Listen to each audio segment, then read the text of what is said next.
반갑습니다, 여러분. 오늘부터 출애굽기를 시작합니다.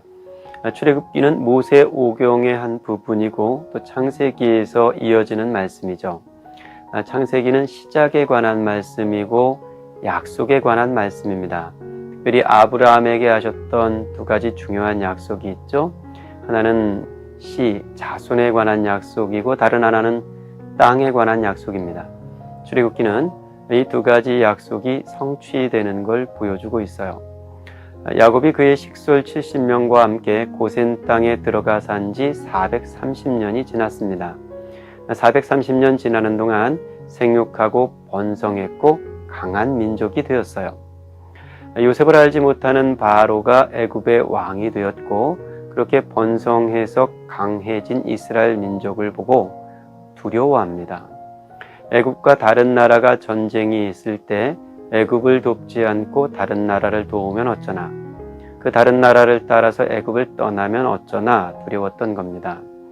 그냥 두고 볼 수만은 없다고 생각한 바로가 이렇게 말을 하죠. 우리가 그들에 대하여 지혜롭게 하자. 어떻게 해서든 그들의 번성함을 막을 수 있는 지혜로운 방법을 좀 만들어 보자는 겁니다.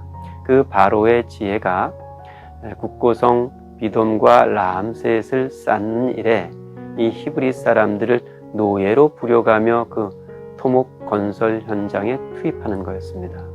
그러면 아이 낳을 기회가 적어질 거라고 생각했던 거죠. 그런데 어쩐 일인지 이스라엘 백성들의 생육하고 번성하는 일은 그침이 없었어요. 그래서 또 다른 노역을 부과시킵니다.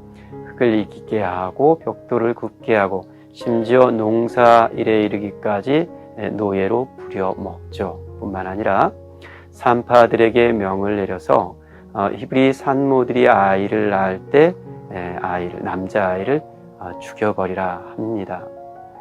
하지만 이 산파들이 하나님을 경외하고 두려워하는 고로 애굽 왕의 명을 거역합니다. 아들을 살려두죠.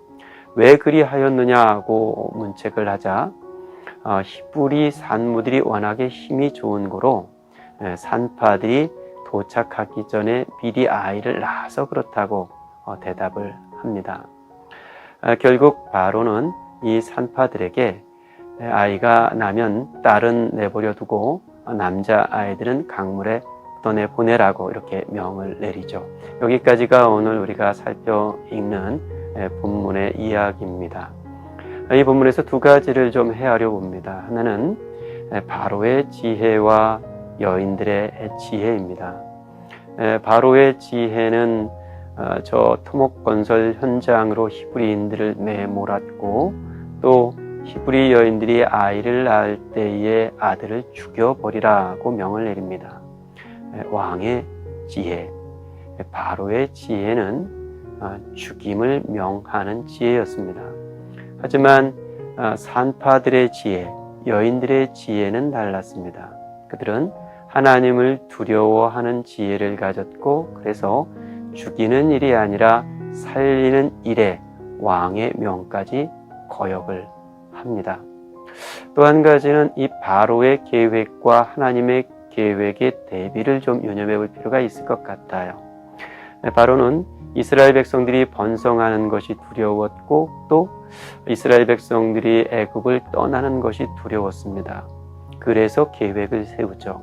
그런데 하나님의 계획은 이스라엘 백성들이 생육하고 번성하는 것이었고 그렇게 자손의 약속을 이루어서 애굽을 떠나 새로운 땅, 약속하신 땅에 이르게 하는 것, 그것이 하나님의 계획이었습니다.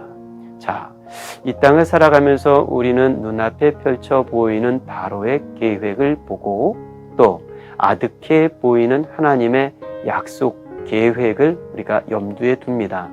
어떤 계획이 우리의 실제가 될 것인지를 잘 보여주는 것이 여기 히브리 산파들의 지혜에 있어 보입니다. 왕의 명령, 거역하면 목숨을 잃을 수도 있는 그 엄한 명령을 하나님을 두려워함으로 어길 수 있었다면 이 여인들은 틀림없이 하나님의 계획을 바로의 계획보다 더 크다 여기며 사는 사람들이었겠죠. 이 출애굽기를 시작하면서 하나님께서 이루실 큰 계획에 우리의 지혜로움이 가닿아 하나님의 구속의 역사 속 한 날을 또다시 또렷하게 살아낼 수 있는 복된 묵상의 날들이 펼쳐질 수 있기를 바랍니다.